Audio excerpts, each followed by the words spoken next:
masyarakat jadi geger, kok bisa ya nama tuyul, kemudian nama bir, nama ada tuak juga, ada wine juga, oke ya.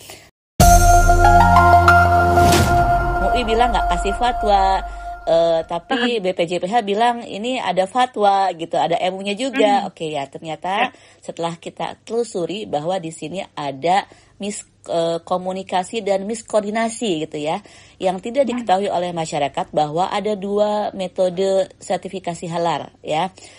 Satu adalah sertifikasi halal yang sudah berlangsung selama 30 tahun, yaitu sertifikasi halal dengan metode audit reguler. Jadi metode reguler ini seperti biasanya kita daftar, kemudian nanti ada audit halal ya. Nah yang kedua yang baru-baru ini baru berapa tahun berjalan, adalah metode self-declare. Self-declare ini memang terbatas dan memang ditujukan untuk industri rumah tangga, disebutkan untuk membantu UMKM dengan metode pengakuan dari pelaku usaha tanpa adanya audit ya, hanya melihat bahan baku, kemudian divalidasi oleh P3H, kemudian juga nanti diterima oleh BPJPH, dan kemudian nanti difatwakan oleh komite fatwa dari BPJPH. Jadi yang meloloskan self declare ini bukan MUI. Sejak tahun 2002 itu MUI sudah tidak memberikan fatwa bagi produk yang halal self declare.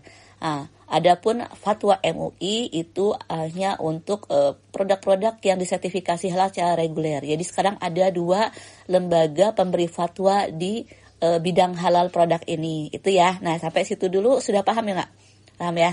Nah, oke, kita telusuri lagi nih. Ternyata yang dari hasil temuan BPJPH dikatakan bahwa yang self declare pun ada, yang dari LPH di sini artinya yang memang lembaga audit untuk reguler pun ada. Kata-kata wine ini saya tidak menyebut wine. Kalau saya menyebut wine di laporan itu adalah kasus yang sudah terjadi terdahulu, di mana terdahulu tahun 2003 mungkin pernah dengar wine halal itu memang benar-benar wine dan lolos sertifikasi halal ya, tapi metodenya self declare juga.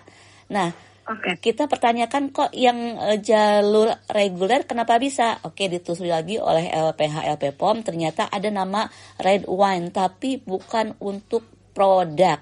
Red wine itu adalah untuk nama warna. Memang kalau di industri kosmetik itu ada pewarna-pewarna macam-macam yang dikategorikan itu atau menyerupai benda-benda yang memang warnanya seperti apa. Jadi kalau orang-orang yang ngerti industri kosmetik pasti paham lah yang namanya pewarna itu apa. Tapi itu tidak dikategorikan sebagai produk jadi. Dia hanya produk intermediate, pertengahan, yang memang itu harus ada proses lanjutannya.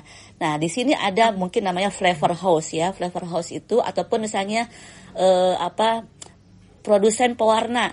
Nah, dia akan berikan nama-nama memang yang kadang tidak sesuai dengan standar halal, tapi bukan untuk diproduk sebagai brand. Paham tak sampai sini? Paham ya? Oke. Itu permasalahannya. Jadi BPJPH tidak mengetahui bahwa yang wine di LPH LPPOM itu adalah warna, ya, bukan produk. Sedangkan yang tadinya ditemukan, yang awal kami temukan adalah produk yang misalnya nama-nama setan, pocong, tuyul, kemudian jurig. Kalau bahasa Sunda jurig itu sebenarnya setan ya. Jadi si jurig ada. Kemudian tuak ya. Tuak memang di beberapa daerah cuma minuman manis dari nira, tapi tuak memang kategorinya adalah minuman khamar ya, jadi nggak boleh. Kemudian ada bir juga ada, bir itu kan nggak boleh juga. Ada juga kesalahan penulis, jadi penulisan yang di audit oleh LPPOM ini namanya bir Stroganov. Itu catering ya, tapi sebenarnya bukan bir tapi beef. Nah, kesalahan penulisan di BPJPH ini sudah ajukan untuk minta diperbaiki. Nah, kalau yang bir tadi sudah ya, kalau tuak tadi sudah. Jadi ini yang kami tanyakan, tahun 2003 sudah ada masalah seperti itu, kenapa itu masih lolos? Ya, nah klaimnya katanya kalau sistemnya misalnya sudah ada kata-kata itu langsung blok. Kalau memang demikian pengakuan atau klaim dari BPJPH, kenapa itu masih lolos dan kita temukan di tahun 2004? Itulah yang menjadi pertanyaan kami kepada pihak regulator di sini BPJPH. Ya, begitu Mbak ceritanya. Nah, berarti adanya hal ini tentunya menjadi was-was juga masyarakat ya Mbak Aisyah ya. Nah, ini memang harusnya masyarakat ini menyikapi temuan-temuan tersebut ini seperti apa sih Mbak? Oke, baik. Jadi kalau saya sebagai di sini yang sudah 20 tahun lebih menggeluti sertifikasi halal, mohon maaf karena kalau berbeda pendapat apa ya, yang penting kan masih sopan kita menyampaikannya ya. Kalau self declare ini memang rawan. Ya, memang rawan karena kenapa tidak ada audit? Yang titik kritisnya memang 4 ini ya, 4 semua. Jadi kalau dalam self declare ada 4 elemen. Elemen pertama adalah pelaku usaha, elemen kedua adalah P3H pendampingnya, elemen ketiga adalah verifikatornya juga sebagai di sini adalah BPJPH, elemen keempatnya adalah komite fatwa itu sendiri. Kalau sudah lolos ya, itu yang jadi keharaman itu, standar yang tidak sesuai dengan halal itu, kemudian lolos, berarti 4 ini kan bermasalah dong, betul tak?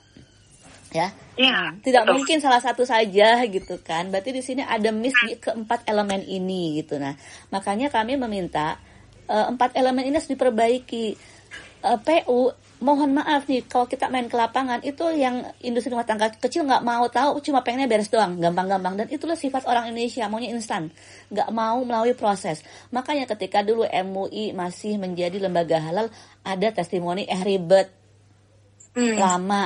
Ya karena kan detail, urusan halal kan nggak cuma hanya conteng-conteng oke-oke aja, nggak ada audit, nggak ada namanya kalau temuan harus diperbaiki. Kita kan tanggung jawabnya kan sama Allah, ya kan, sama umat gitu loh. Lama itu karena prosesnya di pelaku usaha, bukan di lembaga MUI-nya. Karena saya memang dulu kerja di PPOM MUI, jadi paham banget. Karena apa? Pelaku usaha tidak paham bagaimana memproses sertifikasi halal itu ya. Kemudian berikutnya di elemen P3H. Kenapa ini juga kritis? Karena elemen ini minimal nih si SDM-nya adalah SMA dari berbagai background, di training 3 hari kemudian bisa langsung mendampingi, dan ini juga kebanyakan gitu ya.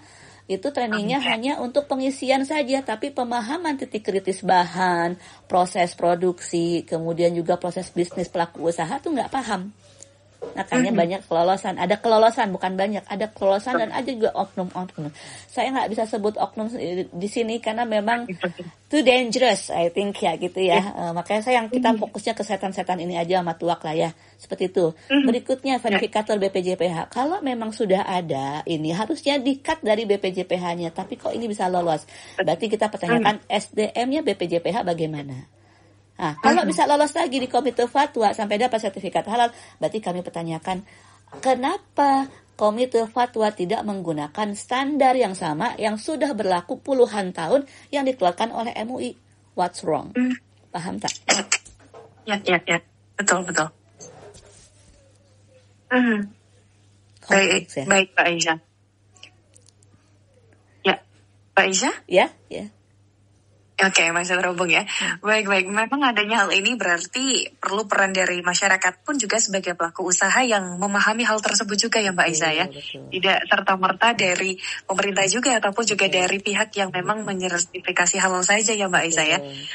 Mungkin untuk pesan kepada masyarakat yang saat ini mungkin agak was-was begitu ya adanya hal ini yang telah terjadi, atau mungkin harusnya pesan yang ingin disampaikan mungkin Mbak Aisyah seperti apa? Boleh disilakan. Ya, saya tidak bisa memberikan nasihat apapun ketika hal ini sudah terjadi. Karena sebelumnya saya sudah menyampaikan pada pihak regulator, tolong ini diperhatikan, tolong diperbaiki ya. Diperbaiki juga sedikit, malah ada tambahan masalah lagi. Akhirnya menjadi bom waktu, meledak lah. Nah, terjadilah seperti ini. Saya sampaikan, kalau saya masih bisa menahan diri untuk tidak menyampaikan kepada masyarakat untuk menjaga tidak ada was-was, ya kan? Tapi kalau ada orang lain yang kemudian menyampaikan temuan-temuan seperti ini, saya tidak bisa membendung orang lain yang menyampaikan seperti ini dan kemudian masyarakat was-was. Maka saya nggak bisa kasih nasihat sama masyarakat, saya cuma bisa kasih nasihat sama atau masukan kepada regulator dan elemen atau stakeholder yang ada di sertifikasi halal. Ayo duduk bareng-bareng, ayo konsolidasi, ayo koordinasi. Hempas semua ego yang ada, kita duduk bersama dengan satu tujuan untuk umat, untuk masyarakat Indonesia, bagaimana sertifikasi halal ini jangan ada lagi kesalahan yang membuat masyarakat was-was. Jadi sekarang masyarakat justru harus jauh lebih banyak jeli lagi melihat produk halal yang ada. Seharusnya negara membawa ketenangan yang lebih daripada MUI ya gitu kan. Dengan adanya hukum yang lebih kuat di badan negara, seharusnya memberikan lebih jaminan kepada masyarakat. Itu aja Mbak ya. Oke, baik. Terima kasih Mbak Aisyah atas pendapatnya dan juga tentunya ini menjadi salah satu edukasi juga di pagi hari ini Mbak Aisyah. Selamat melanjutkan aktivitasnya Mbak Aisyah.